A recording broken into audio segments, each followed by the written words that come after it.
If you've been in business longer than 2 seconds, you have heard that you need a lead magnet. Yes, a lead magnet. And are you curious about what that is, what it looks like, what could it be, what should it be, and how to make it actually be?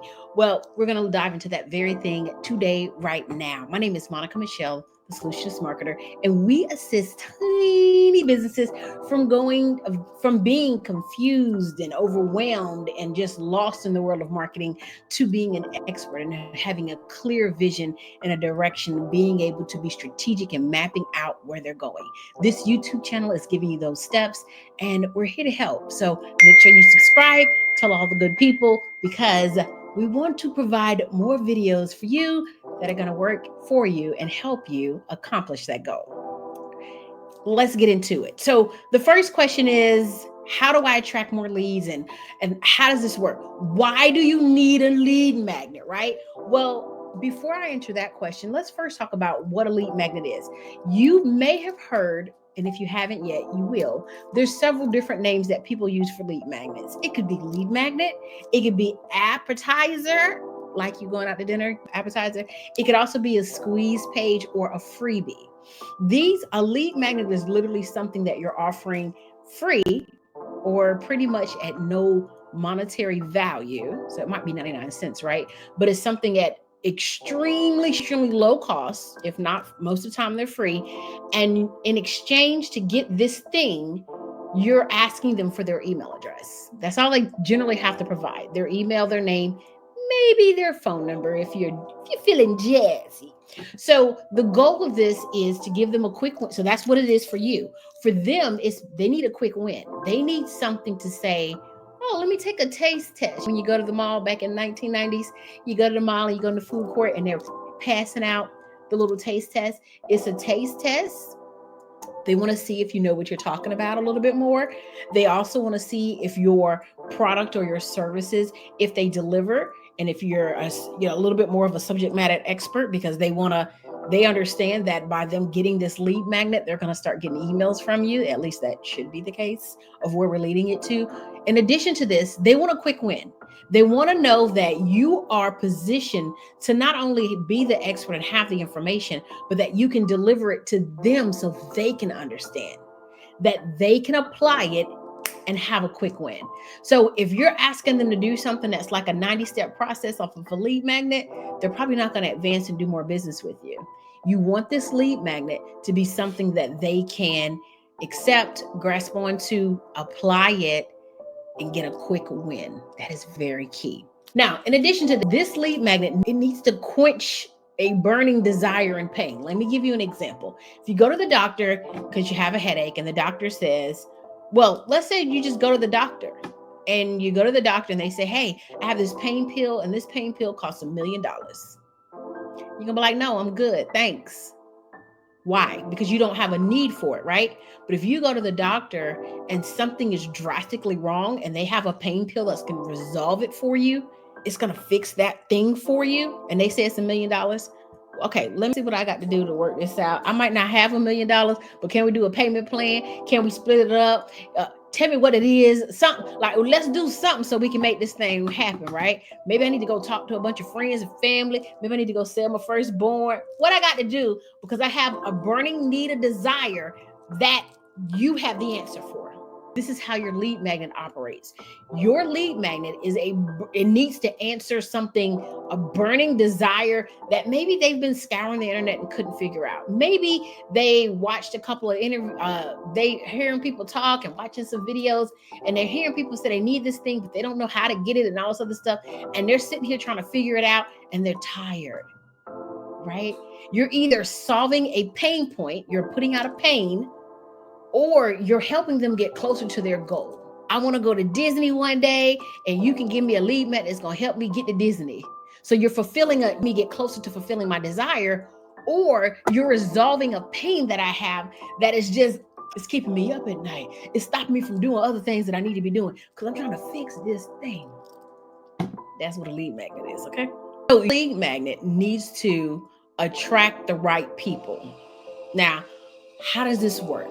It generally starts with figuring out what people are having a burning desire for.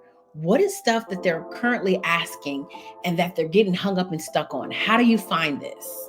A couple of different ways you can go about it. Glad you asked. So there's something called social listening. Social listening is the internet and scouring the earths, going to and fro and trying to figure out what people are having an issue with. Before we dive into social listening, we can always do the old school way. You can call up, you can talk to face, maybe you send emails to people that are currently having that problem, that are currently in that industry, that are currently in need of that thing. What does that mean? Okay. When I first started doing marketing, and I mean, as far as doing it for myself in my own business, one thing that I wanted to know is what is the biggest marketing pain that people are having issues with? When it comes to marketing, what the businesses that I have access to, the businesses that I know, the businesses that I have a bit of a rapport with, what part of marketing are they most frustrated with? So I asked them. Some of them I went to lunch with, some of them I went to breakfast with, some of them I just called them, some of them I text them, some of them I met them on the street, like whatever, job by their job. Hey, can I talk to you for a minute? Let me ask you a question. Okay, when it comes to marketing, when I went to the chiropractor, when I go to the dentist or whatever, like sometimes they own their own practice. So I asked them, when it comes to marketing, what is your biggest frustration? When you work with marketing companies, what is your biggest problem? And they told me. Now, when they told me what their biggest problem and frustration was, I asked more questions. This was an actual conversation. I didn't just say, okay, thank you and goodbye. I asked more questions. Now, I personally try not to do questions like this via email, because what you don't want them to do is say, let me think about this. And then they go on a thinking campaign and now they're out thinking and outwitting themselves and not giving you the true answer because they're being so thoughtful and perceptive about it. You want them to give an emotional first thought kind of answer. Why? Because a lot of times what happens is if they give you the immediate question that comes off, the immediate answer that comes off the top of their head, then they're able to tell you their thought process or the more frustrating things. And then as you continue to talk to them, you can see if, oh, there's really something else. Let me pull back the layers a little bit more. And you can have an organic think through with them. If you allow them to think by themselves and then come back to you to give the answer, what generally happens is they try to outthink themselves. And of course, people don't try to do this on purpose, but they outthink themselves. Okay, well, I didn't like how the last marketing company treated me. So maybe it was because they were uptight, or maybe because we just didn't give them the information in time. And maybe, but if they just gave you the answer off gate, that's the thing that's front of mind. That's what you want. The lowest barrier of entry. You want to resolve that issue. Now, that's one way to go about doing it. And that could also mean going to network meetings. You can sit in waiting rooms if your ideal client is maybe people who go to waiting rooms that are going to patient rooms because they're going to see the doctor, or like you to wherever your ideal client is. You can ask your friends and family, hey, do you know anyone who meets this criteria or that falls in this place? My ideal client is teachers. Do you know 5 teachers that I could talk to? Okay, maybe I'll go volunteer at a school one day and then I'll just ask a couple of teachers while I'm there, right? Go to where they are, ask them pointed questions and go from there. So that's the old school way of doing things. It works. It's awesome. It's great. Another way of going about it is social listening. Now, social listening is a beast in itself because you have many different ways to go about doing this. Let's dive in and take a peek, because when it comes to social listening, there's many different ways to do it. Now, I recorded a video called about Answer the Public. That's a website that they go and it pulls information from Google about what people are typing into Google. So if I'm doing marketing and I want to know what people are asking Google about marketing, I can type it in there. It'll give me a bunch of questions and answers, a bunch of questions of what they're typing in and asking. And then I can also turn around and say, okay, which are getting the most views and what's happening there. Now you can take those and plug them into, you can pull off the ones that are, the ones that you think is most pertinent, but go back and watch that video so you can get the screen share and see all the steps on how to do it and all that jazz. Another thing that you can do because I want to make sure I'm giving you all the tea. We can go over to the great world of YouTube. Let's get that pulled up right now. Okay, screen share it's going. And inside of YouTube, you're able to see, let's see here. You're able to see what people are typing or what videos people are liking. Because if they like the video, then that means the video was valuable. If the video is valuable, then they're not the only expert on it. You too can record a video about it. So if I ideal audience is marketers, then I might say marketing strategies because I want to know who is talking about marketing strategies and what they're talking about. Okay, so this a complete marketing strategy in 3 minutes. So these are lead magnets that I can do, right? These are questions that people are having concerning marketing. Now, once we find a video that has a lot of views, we can open that video up, check out the comments and see what people are talking or what they're saying. If they're asking additional questions, right? Because sometimes that's what they do. They ask additional questions because it's not clear. Another option you have is let's type in, so we're kind of how to start marketing. Some things are going to pop up. Now, this is about starting your own business idea. It's giving you some kind of phrasing about what people are typing in because it's trying to help us along, right? How to start, how to see how it's giving us this drop down, how to use social media marketing to promote my business. It finished my question, but it also says how to use social media for business. So these are questions that people are typing into YouTube. Free game. Since people are typing this into YouTube, why not make a lead magnet that answers that question, right?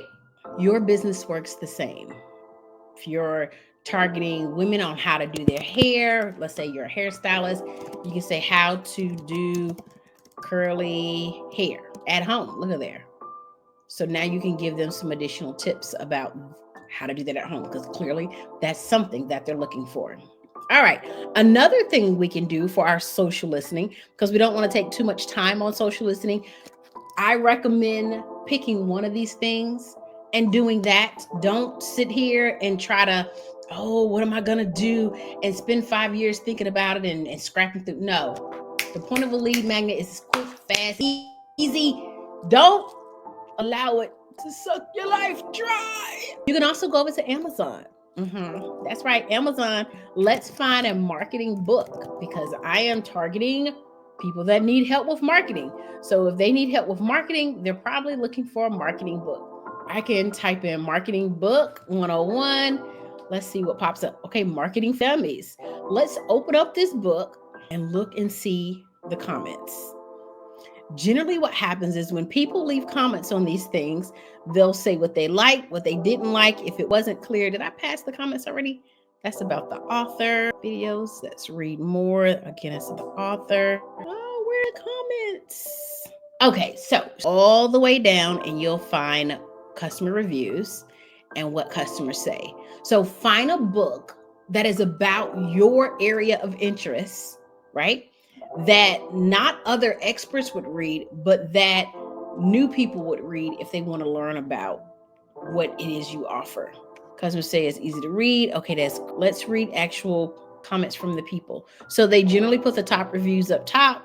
Unfortunately, the typical textbook is nothing but an updated version of the late 20th century overview. Marketing is completely different, and this book is a great guide to show what's relevant now.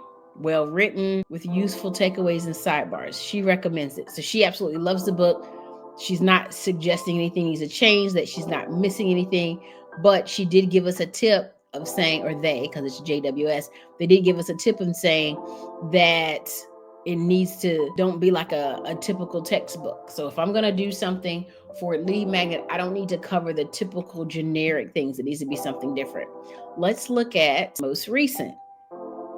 Now, ideally, if we could find one that's not 5 stars, you could get some more feedback. Excellent book. That's interesting with challenging information. So they like challenge. That's going to give them a little bit of challenge. Find this is a great go-to resource for ideas and guidance. Oh, here we go. I bought this book because I was curious if it would tell me something I didn't know for my degree of world history. To be honest, didn't tell me anything new. But if you knew absolutely nothing about marketing, it's a good book. It walks you through, it explains digital marketing as well. Someone just starting out in the marketing career field. So, a brand new business owner might read this book because they know nothing about marketing. And so it depends on who am I targeting. Granted, I'm targeting small business owners, but the question is, am I targeting small business owners that don't understand or know about marketing, or am I targeting more advanced people? They have a different mindset or a different willingness to plug money into it, or whatever the case may be. So in return, you have to kind of or be aware of who your audience is or who you want to talk to, because that's going to help you figure out who you're going to connect with, right? That's going to help you figure out how is it going to work out for you, and how is it going to move through, as far as who I need to talk to, who I am talking to, and how is it going to show up. So having the information about what people liked about it and what they didn't like, that's going to be helpful. Good marketing books for beginners, intermediate, shows how to deal with public and also different types of media. Extremely informative. Take some time to read and understand. But so it takes time to read and understand. You can't just, oh, this needs to be a quick read. So we already know when we create our lead magnet, it needs to be something that is informative, but it needs to be a quick, if it's something that's written, it needs to be a quick read. It needs to be easy to understand. We need to make sure our language is appropriate, right? But like taking a course, except it's cheaper and much more knowledgeable. So we don't want them to feel overwhelmed from our free thing, right? All right. So that's a thing you could do. You can also go over to like Coursera, where you can there's courses on there that people take. You can read those comments and figure out what you need to, what people are asking for, what people are looking for, and go from there. There's some other online course places that I can't think of right now, but you can, there we go, you can go over to them and you can read the comments and try to ensure that you are covering those. So we've talked a little bit about social listening, and we definitely talked about the face-to-face. Another one that we can do, it's two more, and then we're going to move on. We can go over to the great world of Facebook or even LinkedIn, where they have groups. You can type in on the top what it is you're looking for. So let's say I wanted to connect with teachers. So let's type in teachers over on the top.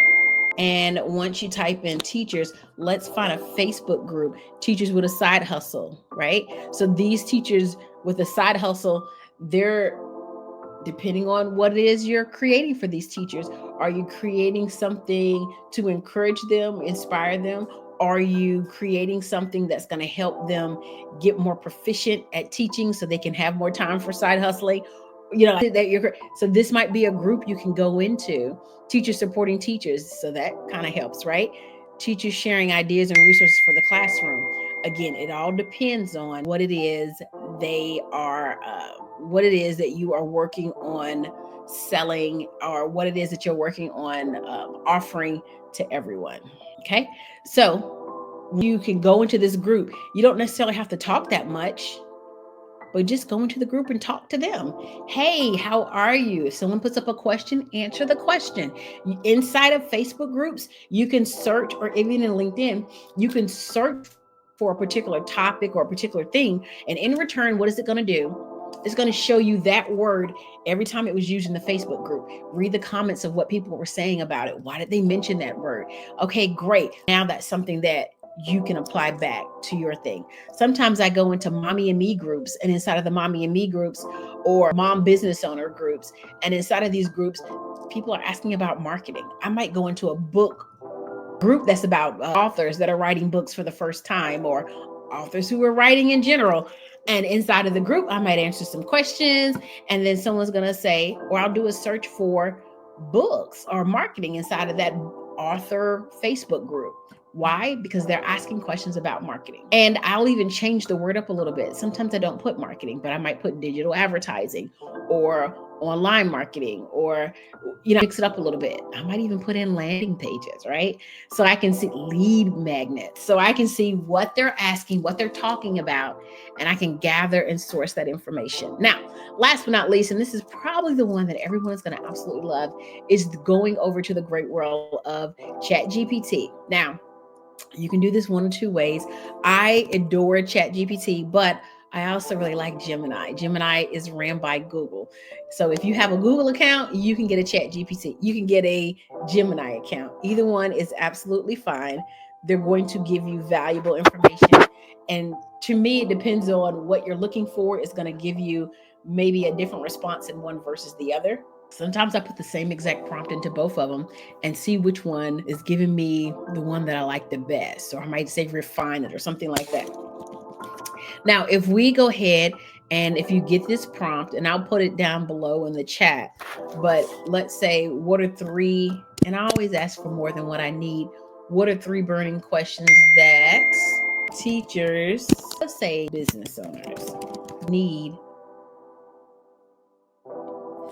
that I can create an easy win, because we want it to be an easy win for them. Easy win as I create digital.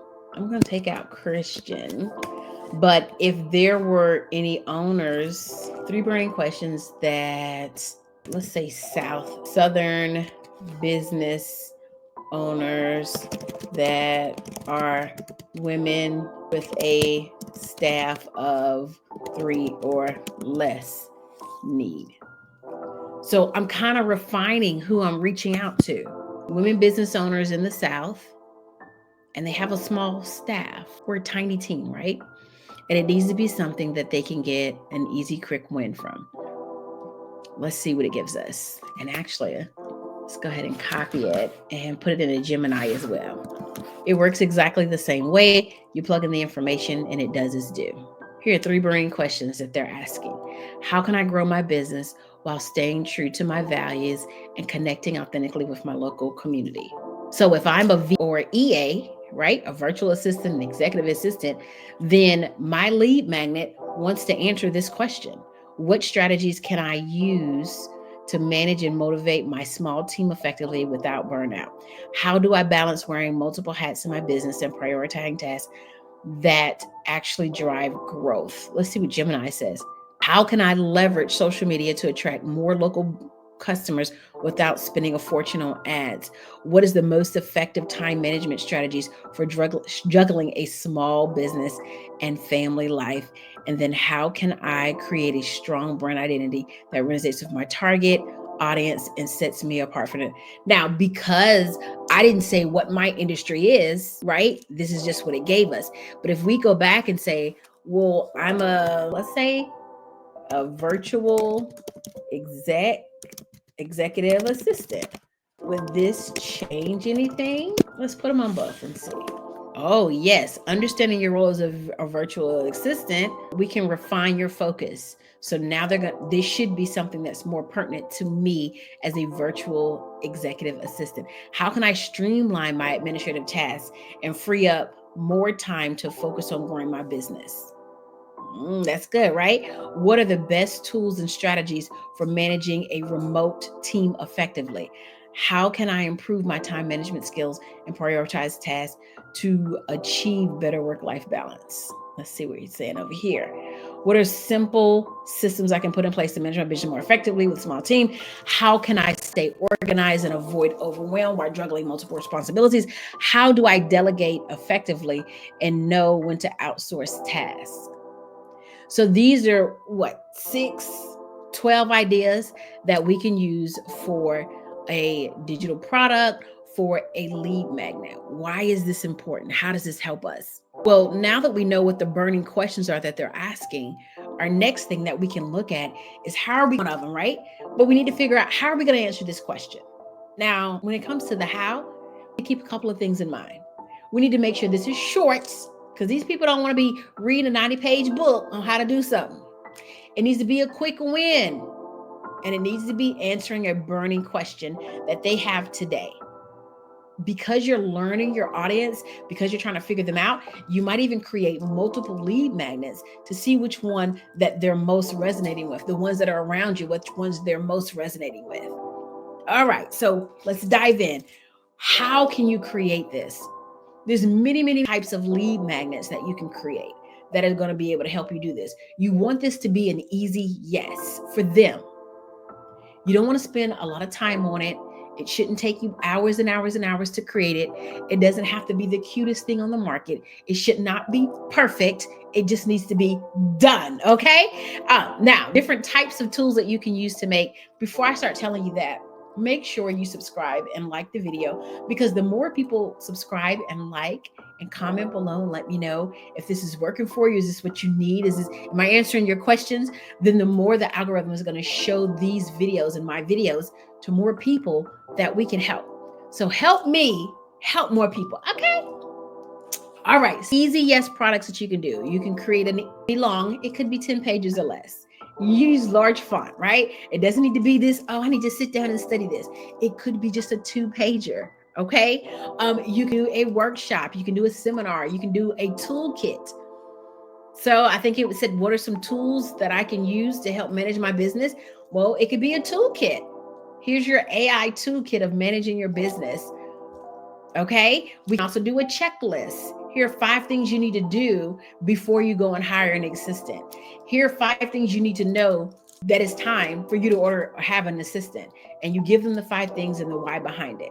It can also be a resource guide. Here are 5 places you can go to find good assistants. It could be a planner. Plan out your next 3 months so you can plan and be ready for an assistant when it's time. It could also be a calendar. Let's do a template, swipe files, how-to guides, all these things. And this is not an exhaustive list by no stretch of the imagination, but they're things that you can create one time. It's up and available somewhere. They give you their email address, they're in, and they can get the information and move forward. They can easily implement it, easily access it, and move forward. Hopefully that makes sense. Let me know in the comments, what is your lead magnet? What are you thinking about doing? If you need some feedback, put it in the comments. Let's talk about it. Okay, so we also have your lead magnet. You know what you want to do. It needs to be something that is easy for you to create, but it also needs to cater to your audience. So if you help busy teachers, creating something for them to read might not be ideal. They're busy. They read stuff all day. Who wants to read more? They may or may not want to read it. You want to make it as easy as for them as possible. It could be an audio file. It could be a video file so they can go back and watch it. It could be a template so that they can fill it out and just fill in the parts that are needed and that are missing. So make sure it's an easy, quick win. It's easy for you to create, and they're able to, it works for them and it works for you as well. Now that we've done all the hard work, we figured out why we need a lead magnet. We figured out what we're going to do with this lead magnet. We figured out what the lead magnet going to answer, who the lead magnet for. Now we are ready to set up a landing page. And after we set up this landing page, we'll be able to, the landing page, the squeeze page, the intro page, whatever you want to call it. Once we have that set up, people will be able to go, they'll get a link, they'll see the link, they'll click on it, they'll be able to type in their name and email address at a minimum. Maybe their phone number would be great, bonus for you. Once they put that information in, they'll immediately receive the item to download. And that's it, you're done. So landing pages that I love use is Canva and then ConvertKit. There's another video here on our page that we walk you through how to set up a landing page and how to do it. Super easy. I'll put the link down below for you. And they do have a free version. I believe you can get free up until like 1,000. If you use my link down below, I'll make sure I include that. If you're using it on Canva, that's great as well. With Canva, you'll have to have maybe 1 or 2 other things so that you can have a place where you could capture people's name and email address, because you want to capture the name and email address before you give them the goods. Okay. Last but not least, where do you save this file? How do you give them the goods? All right. Now, you can use ConvertKit. Inside of ConvertKit, you can upload the document to ConvertKit. When they put in their name and email, it's going to say, great, thanks. They'll be able to click download and it'll download immediately. You can also put it on Canva. So if you're using ConvertKit or whatever, they click submit or something else. They click submit, name, email, they hit submit. And what it'll do is it'll open up a link for Canva, because you include your Canva link. And maybe we'll record a video to show you how to do that. If that's something you want to see, let me know in the comments. But they'll be able to record, they'll be able to click this link, it'll pop over to Canva, and they can download from there. You just have to change your permissions so that it'll work out the way you want to, or they'll be able to watch it from there. Last but not least, another favorite place. I mean, what is it? Dropbox, but I prefer Google Doc, right? You can put it inside of Google Doc, or you can put it inside of Google Drive. In return, they hit download or they hit submit, the link will pop up. You can also email the link to them. They can click it. And if you set it up the right way, when they click it, they'll immediately make a copy. They won't have to go to file, make copy. They won't, because you want to fix your permissions, right? They can just make the copy as soon as they click the link. It'll do it for you automatically if you know how to do your permissions. If you need help with that, let me know below. We'll record a video walking you through how to do it. Now you know exactly why you need a lead magnet, how to set this lead magnet up, how to figure it out, and all the things. I've given you the tools that you need. I want to see your lead magnets. Put it down below in the comments so we can check them out. If you want feedback for them, then so be it. Say that in the comments below. Hopefully this was helpful, and I'll see you in the next video.